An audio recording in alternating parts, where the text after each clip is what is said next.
막힌인가? 나라의 미래가 밝으면 내 미래도 밝을까? 나라의 미래가 밝으면 내 미래도 밝을까? 한국의 미래는 밝다. 전체적으로 봤을 때 우리나라는 참 운이 좋은 나라다. 물론 지금의 경제 상황도 좋지 않지만 이것을 내성을 그리기 위해서 가정이다. 대한민국 선진국에 진입할 수 있을까? 한국 경제와 함께 울고 웃는 사업이다. 네트워크 마케팅은 1941년 미국에서 시작되었다고 10년이 훌쩍 넘었다. 그럼에도 한국에 들어온 지 10년이 넘었는데도 마케팅 아직 꽃을 피우지 못하고 피라미드 다단계 사업에 몰려치는 몰아붙여 욕을 해야 되는 경우도 많다. 사실 온갖 아우리가 등장해서 물을 흐려놓은 마련인데 다시 정통 네트워크 마케팅까지 싸잡아 욕을 먹느라고 사업 진행이 예상보다 더딜 수밖에 없다. 사실 미국에서는 정통 네트워크 마케팅을 추구하는 A사의 회장이 미국 전체 상공회의사 회장까지 역임하게 되었다. 이것은 전 세계 경제를 리드하는 미국에서 정통 네트워크 마케팅 합법성과 경제적 입지를 확실히 인정한다는 것을 의미한다. 네트워크 마케팅이 하나의 사회적인 흐름을 보여주고 있다. 아직 불법 마케팅과 완전히 뿌리 뽑힌 것은 아니다. 여전히 6개월 만에 돈을 2배로 벌려주겠다 하거나 사람을 모으면 대가를 지불하겠다는 불법 피라미드가 기승을 부리고 있다. 자, 예를 들어서 여러분이 은퇴자금을 1억을 받았다고 해보자. 여기서 배워가는 사람이 많다 보니 장사하기 겁나고 은행 이자는 턱없이 낮아서 고민하는데 아는 사람이 1억을 집어넣으면 한 달에 200만원이나 300만원 주겠다고 유혹한다고 해보자. 당연히 기가 솔깃 터진다. 거저 먹기식으로 되어지니까 그런 유혹에 빠져서 제발 멀쩡하게 정통 네트워크 하는 사람들까지 싸잡아서 비난하지 마라. 돈 놓고 돈 먹히는 사람들 때문에 말이죠. 자, 이제는 네트워크 마케팅이 제대로 알자 이 말인데요. 신뢰도를 먹고 크는 고품격 사업이다. 네트워크 마케팅 선정처는 사회 신뢰도, 제품 신뢰도가 높은 환경이 성립되어야 날개를 달 수 있다. 기본적으로 네트워크 마케팅은 중간 과정을 뺀 덕분에 저렴해진 제품값의 혜택을 그렇기 때문에 과거의 엉터리들이 그런 판을 쳤던 것이다. 대표적으로 많은 사람이 값비싼 전기에 사기를 당한 일이 사회적으로 무리를 빚기로 했다. 5만원짜리를 20, 30만 원에 집어쓰는 건 절대 마케팅이 아니다. 자, 사실 나는 꽤 보수적인 사람이라 젊은 애들이 모든 포인트를 활용하는 것이 이상하게 생각을 했었다. 어느 날 아웃백에 갔더니 정보원이 이렇게 물었다. 아저씨 혹시 SK텔레콤의 TTL 카드 쓰세요? 뭔데? 그래서 정보원이 차근차근 설명해 주는데 참 네가 헛살았구나 싶었다. 그깟 점수 쌓이면 얼마나 된다고. 그냥 돈으로 떼면 되지. 마케팅도 마찬가지다.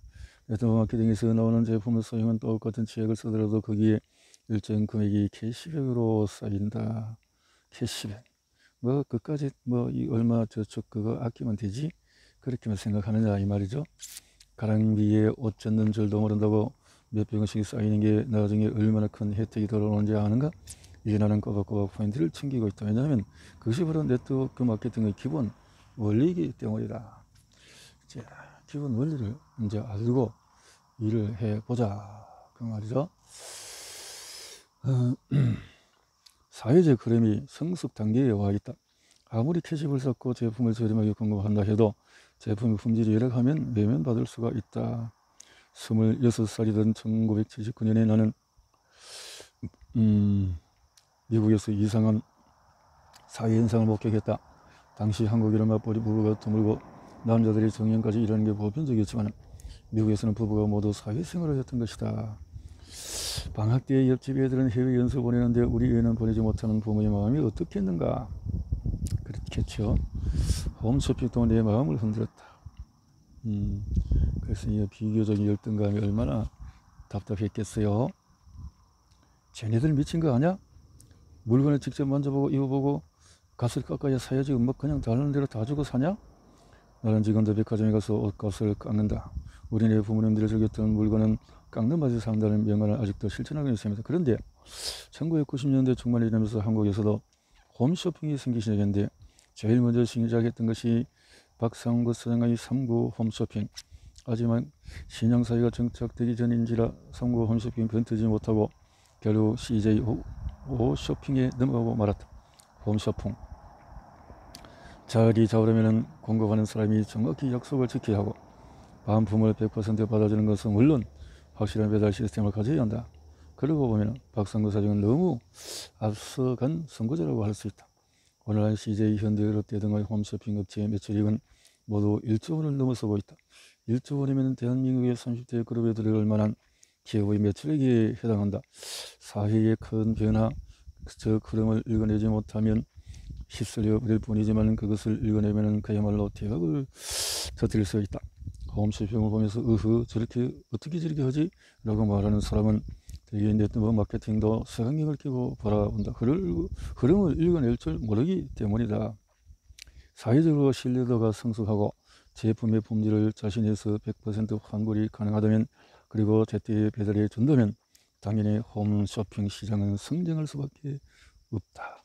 캐시백도 있기 때문에 선진국에 진입하면 모든 사람이 돈 한 푼 광장 굉장히 민감해진다. 그래서 계산이 좀 빠른 사람이 지름길을 알려주면 최소한 알아보는 성의는 보였으면 좋을 것이다.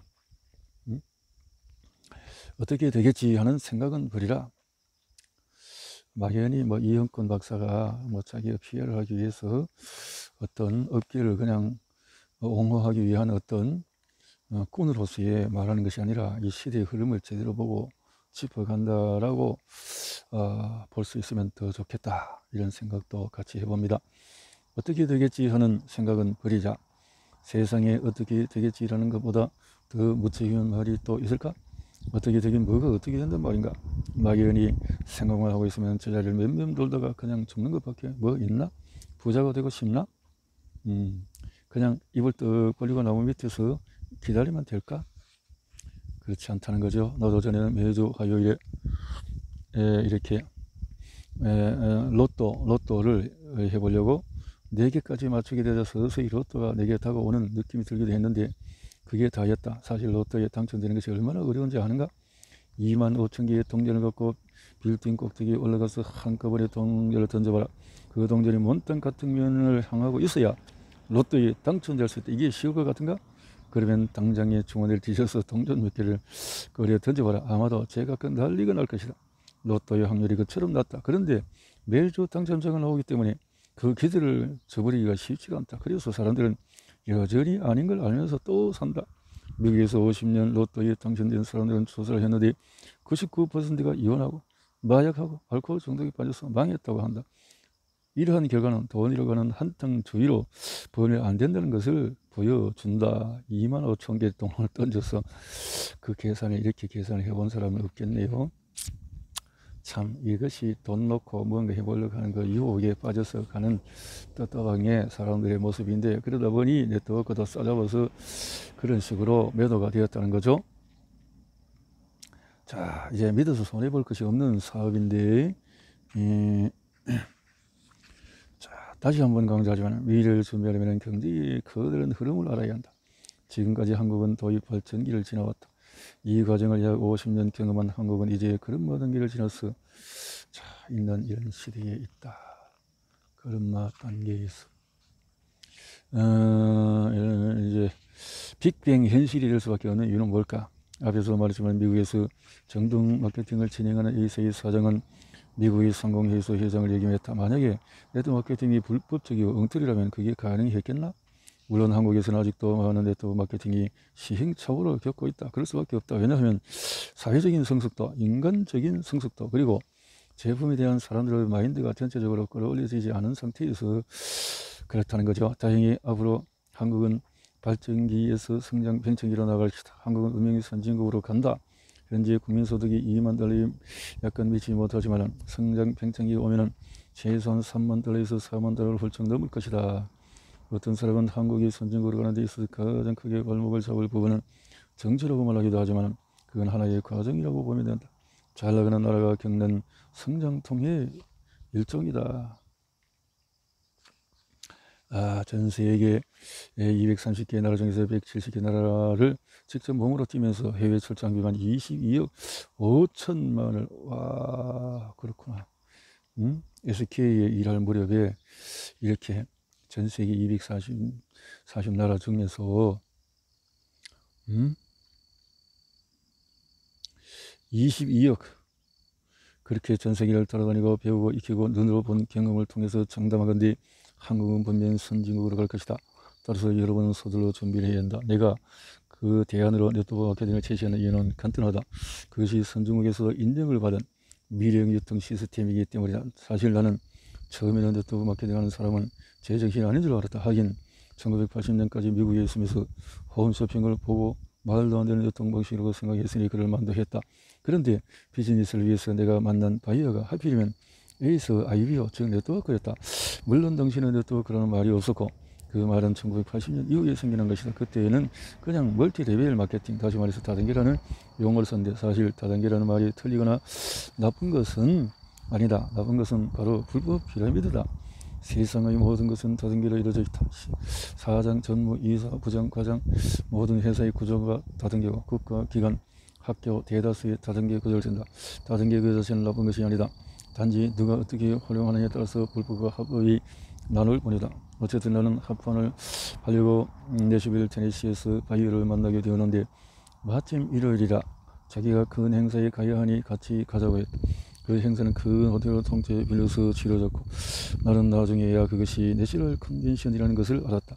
나는 물건을 팔아야 하는 입장인 터라 바이오와 함께 점심이라도 먹을까 해서 들어 나섰는데 사람들이 바글거리는 그곳에서 꽃다발이 왔다 갔다 했고 이게 무슨 난장판이야. 그때가 지금으로부터 약 한 30년 전이었다. 앞서가는 사회를 내 무식한 눈으로 바라보았으니 무식한 생각이 터져나오는 것은 당연했다. 그래도 사람들이 한껏 분위기를 즐기고 흥겨워하는 모습은 보기 좋았다. 궁금해진 내가 바이에게 물었다. 이게 뭡니까? 멀티 텔레 마케팅이란 것입니다. 미터리 아직 한국에는 이 사업이 들어가지 않았어요. 한국에 들어가면 우리 회사 일본 사업자가 되어봐요. 내가 글로벌에 너를 떴으면 일본 사업자를 겹칠 수도 있었을 테지만 안타깝게도 나는 그런 식견이 부족했다. 됐다 너나 해. 나더러 정신 나간 집단에 합류하라고? 그때 내가 참 무식했다. 하긴 당시 내 꿈이 오로지 SK 사장이 되는 것에 못 박혀 있었던 터라 다른 것은 눈에 들어오지도 않았다. 미스터리 후회하지 말고 한번 생각해 봐요. 좋습니다. 그건 나중에 일이고 우선 합판 오더나 좀 주십시오. 나는 그저 합판 오더를 받을 생각만 기억하고 그것을 까맣게 잊어버렸다는 거죠. 마음을 닫아 걸면 눈 뜨고도 당한다. 1990년대 초반의 어느 날 학교에서 수석을 하던 내 제자가 느닷없이 연락을 해왔다. 교수님 드릴 말씀이 있습니다. 그럼 학교로 와라. 제자는 냉큼 달려왔다. 너 요즘 뭐하냐? 외국 회사 다닙니다. 외국 회사에서 마케팅 유통 회사입니다. 마케팅 유통 회사라고? 혹시 네트워크 마케팅이라 들어보셨어요? 뭐 어째? 당시에는 불법이라든가 난리간에서 사회적으로 문제가 터지고 있던 야 임마 그만둬. 어떻게 그런 데를 들어갔어. 그 제자가 지금 그만뒀지만 그때는 고맙게도 삼고 처리를 했다. 30분만 제 얘기를 들어주십시오. 내 제자부터 그 했던 것은 강의를 해달라는 것이었다. 야 내가 그런 것을 강의를 하면 정신 나간 놈 되는 거잖아. 난 정말로 네트워크 마케팅에 대해서 전혀 모르고 있었다. 아니 관심이 없어도 하는 것이 옳았다. 그래서 내 제자는 3번이나 찾아서 30분 사경을 내달라고 했다. 그때 속으로 생각했다. 좋아 30분만 시간을 내자. 그래도 내가 아끼던 제자인데 이대로 내칠 수는 없지. 30분만 들어보고 아니면 혼쭐 내면 그만이지. 하지만 나는 제자가 떠들든 말든 예청을 보고 있었다. 그러나 말거나 제자 녀석은 자근자근 자기 할 말을 이어나고 어느새 그래서 그럼 어떻게 되지? 하며 질문하기 시작했다. 한마디로 제자는 내 무식을 꼬집고 있었다. 제자가 그렇게 많이 공부한 사람이 네트워크 마케팅에 관심이 없냐고 질책을 하는데 딱 예전에 그 바이가 생각났다. 알았다. 오늘은 일단 돌아가. 내가 한번 검토해보마. 나는 제자가 돌아가자마자 미국에서 공부할 때 언뜻 보았던 멀티레벨 그 섹터를 펼쳐보고 살펴보기 시작했다. 홈쇼핑마저 말도 안 되는 얘기로 생각했으니 멀티레벨에 관심이 없었던 것도 무리는 아니었다. 나는 선입견 때문에 꽁꽁 닫아버렸던 마음의 문을 열고 다시 한번 예전의 지식을 꺼내 들었다. 그런데 이게 웬일이야? 무식이 뒤통수를 딱 구려받는 듯한 느낌이 들면서 내가 얼마나 고지식한 편견에 사로잡혀 있었는지 나는 즉시 제자에게 전화를 했다. 야 어디를 가면 되냐? 제자는 네트워크 마케팅에 대한 강의를 해달라는 것도 아니었다. 그저 경제 흐름을 알려주고 사람이 어떻게 살아야 성공할 수 있는지 그것을 말해달라고 부탁했다. 그렇게 해서 강의를 시작이 되었는데 이후로 내 강의를 듣고 눈을 뜨게 되었다는 얘기를 많이 듣고 있다. 망하려던 홈쇼핑 뜬 것처럼 네트워크 마케팅도 뜬다. 나는 텔레비전 방송에서 경제 문제를 쉽게 브리핑해주는 역할로 맡고 있다. 그런데 하루는 PD가 다단계 회사들은 마구 쪼아대는 내용을 쫙 펼쳐들고는 오늘은 여기에 대한 설명해 주시오. 이슈는 그때그때 방송 측에서 결정했던 터라 나는 근말 없이 받아들였다. 신문에서는 한마디로 다단계 사업을 하는 사람들은 나쁜 놈들이고 사정없이 비난하고 있었다. 그때 나는 공정한 입장에서 두 가지만 들려주겠다고 전제한 뒤에 이야기를 풀어나갔다. 첫째, 이 사회에는 불법 피감이라는 말이 딱 걸릴 만큼 정말로 나쁜 회사가 난립하면서 수많은 사람에게 피해를 주고 있다. 한국에서 약 13년간 사업을 해오면서 서서히 자리를 잡고 있는 정통 네트워크 마케팅의 미래의 구조에 혁명을 일으키고 있었다. 그러므로 국민은 반드시 균형 감각을 발휘해서 불법과 합법을 제대로 판단해야 한다. 방송국 측에서는 다소 당황하는 눈치였다. 신문에서 저런 다단계 사업에 대해서 비난하고 불평을 쏟아놓을 줄 알았는데 균형 감각을 발휘하라고 했으니 그도 그럴만했다. 그날 저녁에 인터넷 게시판에 들어가 봤더니 나에 대해서 악담을 퍼붓는 얘기는 하나도 보이지 않았다. 요즘에는 제대로 이야기를 해도 순전히 자기 입장에서 상대방을 모함하고 비난하는 경우가 많아 조금은 걱정되기도 했으나 다행이다 싶었다. 회사를 선택할 때 살펴봐야 할 요소는 제품이 독특한가? 효과적인가? 시장성이 있나? 부채가 없나? 회사는 경영진은 유능한가? 투명한가? 성장 수세는 회사가 성장하고 있나? 얼마나 성장해 왔나? 목표 시장에서 성장할 여유가 있나? 아니면 이미 보아 상태에 이르렀나? 국제시장에 진출했나? 아니면 진출할 계획이 있나? 캐시플러 매출 흑은 몇 퍼센트를 사업비에 지급하나? 새로운 사업과 수입을 얻기 쉽나? 보상 훈련 리드가 발전하도록 돕나? 바이너리, 매트릭스, 유니레벨, 브레이크웨이, 하이브리드 등 어떤 형태의 보상 플랜을 제공하는가? 타이밍은 신생 기업인가? 아니면 시장이 이미 보화 상태인가? 이렇게 방송에서 내가 한 말은 진실이다. TV 홈쇼핑이 새로운 유통구조의 혁명이었듯이 정통 네트워크 마케팅 역시 미래를 이끌어갈 유통구조. 자, 이렇게 하지만 세무할 때는 이러한 비아냥거림에도 아랑거절하지 않고 불도처럼 신중을 밀고 나갔다. 오늘날 한인점의 현주소는 어떠한가? 이마트, 롯데마트 등은 모두 1조 원 이상 매출을 올리고 있다. 롯데마트는 롯데백화점보다도 매출이 많고 이마트 역시 신세계 백화점을 앞지렀다. 이전에 신세계 그룹에서 회의를 하면 바로 회장 바로 옆자리는 신세계 백화점 사장이었지만 요즘에 이마트 사장이 그 자리에 앉는다고 한다. 이런 현실은 세상의 변화를 고스란히 보여준다. 네트워크 마케팅도 마찬가지다. 이건 역시 분명한 유통구조의 혁명이지만 나는 물론 많은 사람이 그것을 인식하지 못했다. 하긴 선진국에서 살아본 경험이 없는데 선진국형 사업을 만났으니 그걸 제대로 소화할 능력이 있겠는가? 그래도 희망적인 것은 한국이 분명 선진국으로 갈 것이라는 것이다. 현재 한국은 전 세계 230 나라 중에서도 정확히 29등을 차지하고 있다. 1인당 국민 소득은 환율에 따라서 2만 달러를 오르내리고 있는데 2020년이 되면 전 세계에서 5에서 7등을 차지할 것으로 보인다. 믿지 못하겠는가? 하긴 정치인들이 눈만 뜨면 치고 박느라고. 자, 이렇게 반신반의하는 것도 무리는 아니지만 대한민국의 운이 확 트였다라는 것을 보자라는 거죠.